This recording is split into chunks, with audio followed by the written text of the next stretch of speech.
Okay, so now you should be familiar with what we're doing. This is again watching as if we were watching in the hall, but of course we're recording this. So the next section is going to be portraits. Anne, over to you and John. Hello again, everybody. I'm looking forward to doing the portraits. I've just realised that the problem that we had in the colour section of my computer laughing at me when we hit midday is going to happen again. So I apologise for that because I have no idea how to turn it off. Anyway, over to John and we'll do the run through.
Okie dokie. Am I right in thinking there are 15 or thereabouts? 14. 14. Okay. Yes, we've got quite a variety of portraits in this section, and some of them are studio and some of them are environmental portraiture. This lady it has got a wonderful headdress. I like the way that you've isolated her from her background because she really stands out. But unfortunately for you, it was an incredibly sunny day, and that makes photographing people with dark skins even darker because you get shadows in the eye sockets and you get highlights on noses and eyebrows and cheekbones, and also some not really very appealing shadows on her chest either. So I think the light was against you, and I'm not sure how involved you were, because sometimes with these sort of images, if you can persuade your subject to move, then you can organise that you do get light reflecting somehow into their eyes, because we don't really have much in the way of a highlight in her eyes either. So I think what you were trying to do was to take a picture of an interesting lady with fascinating headgear and wonderful necklaces, in horrible conditions, which didn't do you any favours, so I'm going to let that one go.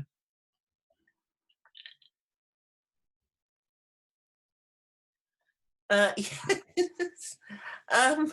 This is it really appeals to me, this picture. She just seems so intense, and she's making this point, you know, with really kind of quite claw-like hands, but there's simplicity in the picture as well, because her neck, whatever you call it, it's not a necklace, is it? But whatever it is, her identification necklace is you know, it blends in with the badges that she's got attached to it, and with the writing on her dark fleece. And then she's got these absolutely ridiculous sunglasses on, with amazing blue reflections in them. But I can just feel how passionate she is about whatever it is she's talking about. And I just get the feeling that she's, like my brother, she's definitely a geriatric hippie, and I love her to bits. And I'm going to keep her, please.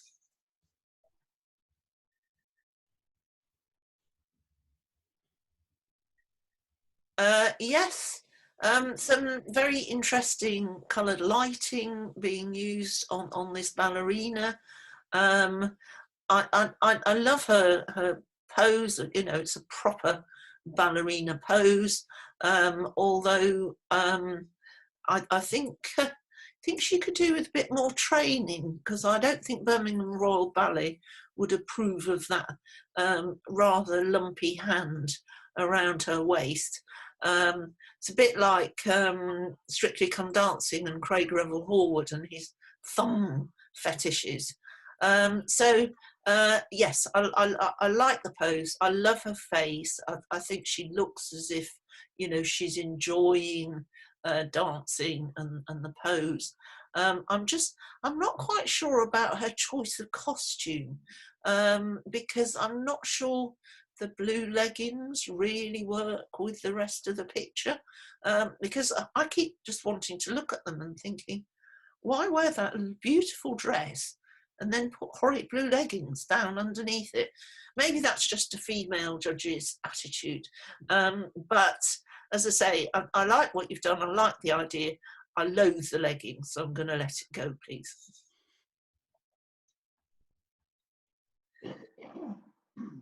Rest for a rap dancer. This is a bit like the lady with the sunglasses. I mean, what an extraordinary girl.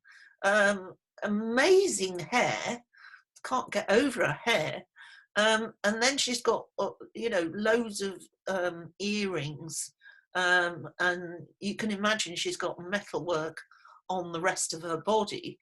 But then you look and she's got, my God, those braces on her teeth. They just look fearsome. And yet she's got such a happy face. She's got light in her eyes. Even with the braces, she's got a beautiful, beautiful smile. And it all kind of works well because, you know, she's dressed basically in white and black. She's got the nail varnish to match. And yet we've got some hint of colour going on in the background. So she just seems really happy. She's really happy in what she's doing. I think she's really happy to be photographed. And what a gorgeous young woman she is. So we'll keep her.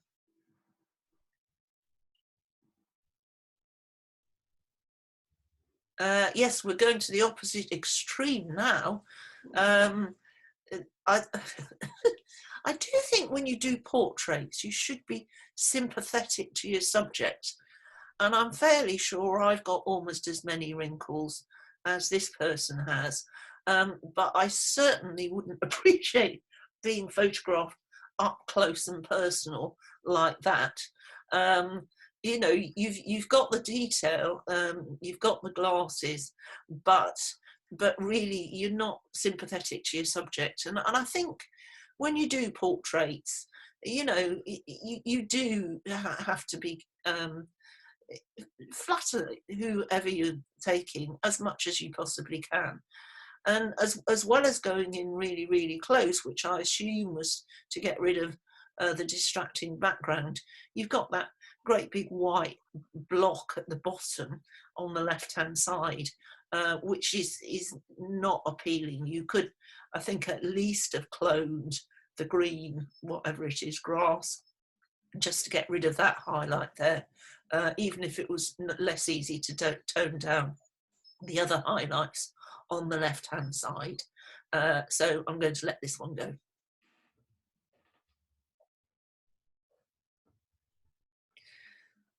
Yes, this is, it's a very kind of romantic shot. She's got a beautiful, beautiful face. I find the colour of her hair interesting, because, you know, I assume it's a wig, but, you know, for such a young person with such beautiful skin, to have grey hair is it just doesn't feel really right. But I love the simplicity of her clothes, you know, that kind of tone in with the tree that she's standing in front of, and just the flower in her hair, that works for me as well. So I'm definitely going to keep her.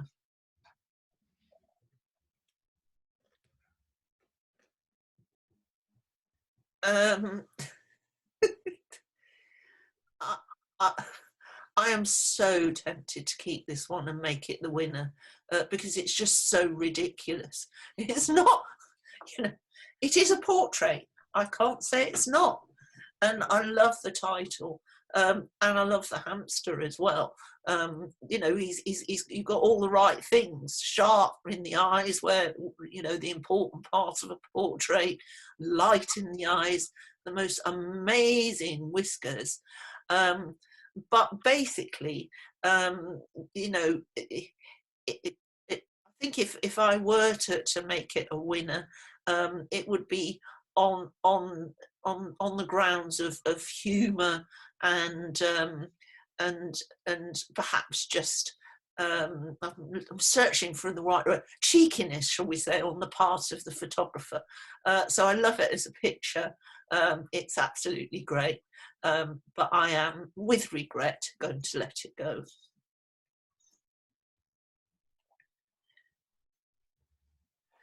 Yes. Yes. I'm not too sure about this one, because I sort of feel somebody's taken a portrait, a lovely portrait of a little child, and then tried to do something unusual with it and make it look as if it's the front cover of a magazine. Whether that works, I'm not entirely sure. I like the diffused background that you've got, but what I'm less keen on is the bright pink armband that she's wearing, and her, let me get this right, her right hand, or the hand in the bottom left hand corner of the image, she's kind of moving that, and it looks a bit big and clumpy. And I think, you know, if you were going to mimic a magazine cover, I would have actually just used, say, well, down to the elbow level of the little girl, and just moved her down on the page, so that the writing isn't going across her hair quite the way it is. So I think the whole concept of this just doesn't work quite right for me, so I'm going to let it go.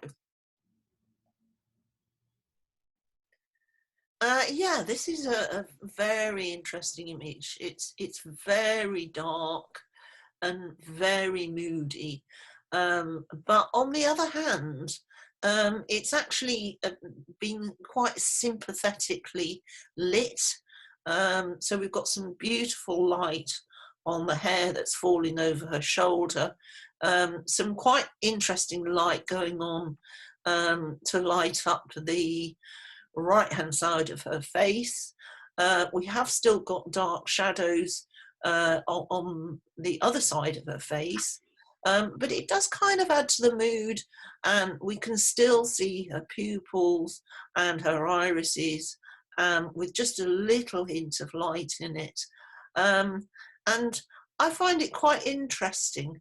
I'm not sure what a proper portrait photographer would say about it, but I do find it appealing, and for now I'm going to keep it. The one issue which I'm not 100% certain about is I can see some detail in her arm, the material of whatever she's wearing, but it's all going a bit black, towards her left-hand side, but I will keep it for now.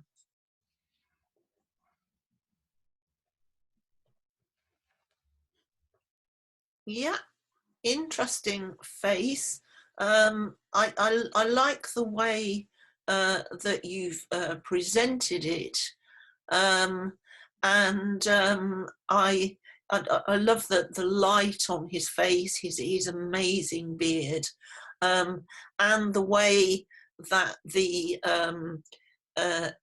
peacock feather stands out from his hat band. I'm worrying it's my screen, which I have to say is calibrated. But I'm struggling, I really am struggling. I can see the edge of his hat by the feather, but then I'm beginning to lose it in the background, and I'm losing him as well. But maybe that's what you intended as a photographer. And I think it's good, because your subject isn't engaged with you, but he's looking into the distance, and it's good that you've given him space to look into. So I'm going to keep him as well for the moment.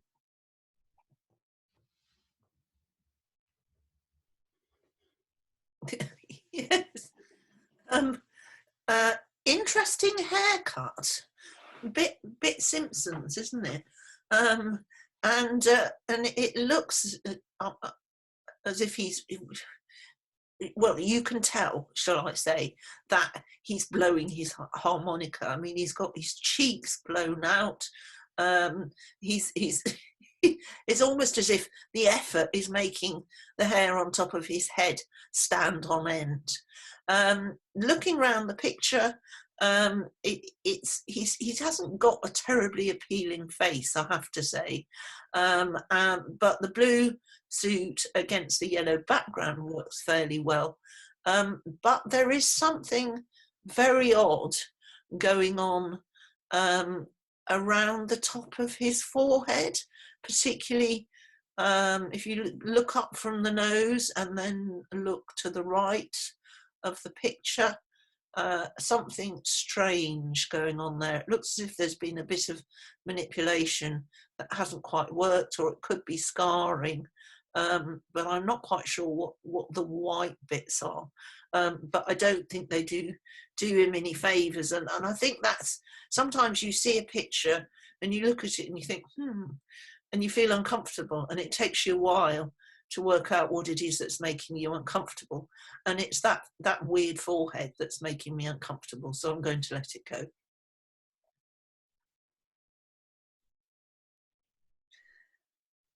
Oh, hello, darling. This is a beautiful, beautiful child.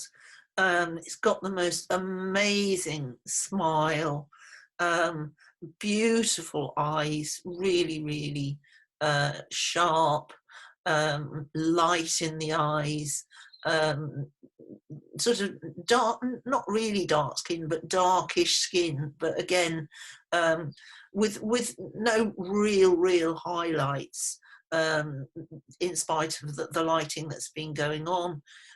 Love the t-shirt, love the background, and love the little hand raise. Okay, it's not quite sharp, but it doesn't really need to be, because I think it's probably more movement, and it's what a little child does.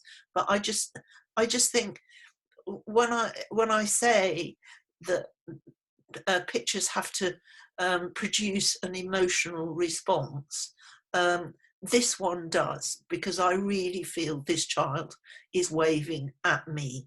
That's the effect that the photographer has created by their choice of viewpoint, and, shall we say, by the choice of subject.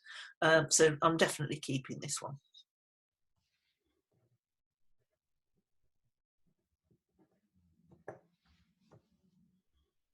Yes, this is a very high key image, beautifully done. I like the sort of the vignette effect that you've got, and the sort of lace of her dress that just kind of it mirrors what's going on. Sorry about that. That's the laugh I told you about. It mirrors what's going on with her hairstyle, and you've made it all very, very pastel-y. There's two things that I would say about it. I suspect you've been doing some either white layers at very low opacity, partly to produce this effect, or maybe you've been painting. But the bit where it doesn't really work for me is in her hair, because I think it just makes her hair look a bit dull. And so I would actually get rid of the white if you can. If you've still got this picture in layers, I'd have a go at just bringing back just the hair on the crown of her head. Round her face, it's fine. But once you get to the top of her head, it doesn't feel quite right to me. So I'm going to let that one go.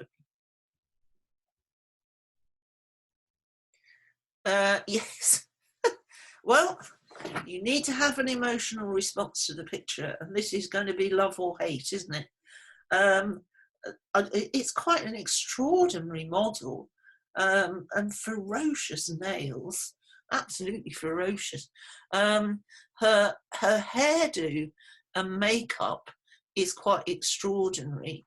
I'm not entirely sure why she needed to have a cigarette hanging out of her mouth, but I kind of like the concept of what's going on here, but it doesn't really quite work for me because the hair's a bit goth, the cigarette, and I suppose the necklace and the top she's wearing are all a bit goth, and then we end up with an army helmet, and for me that doesn't all quite hang together. But it could be that I'm misinterpreting what I'm supposed to be seeing in this picture. But I wouldn't go so far as to say I hate it, but I'm not getting that emotion from the girl. So I'm going to let this one go. I've got 6, John. Yes, that's right. Here they are. Right. Oh, this is difficult. This is truly difficult. Can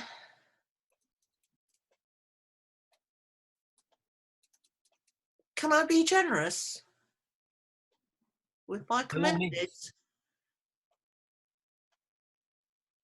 Am I allowed to be generous, Bob?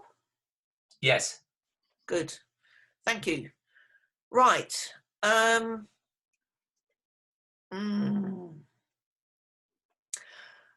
Okay. Mr. Mackenzie is going to be commended.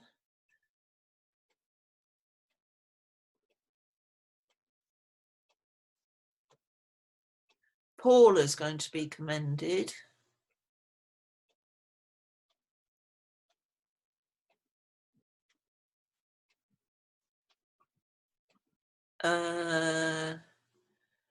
Lucy by the Tree is going to be highly commended, sorry.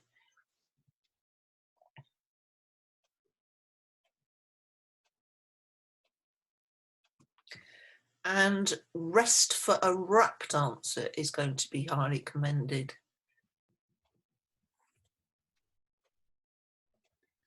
Well done, Dick.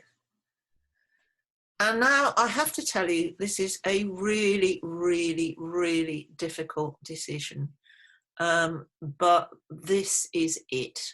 Hello is second. No.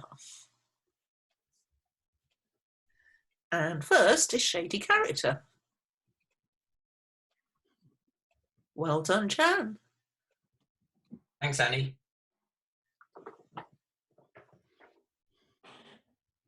Sorry. So thanks again, Anne. Again, some very excellent comments on the images. Tough call again at the end, but well done to all the winners and runners up and commended and highly commended.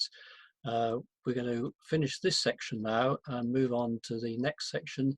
For those watching, of course, you can choose whichever one you want to watch, but for us it's going to be scapes. So again, back to you, Anne and John, to set up the scapes competition.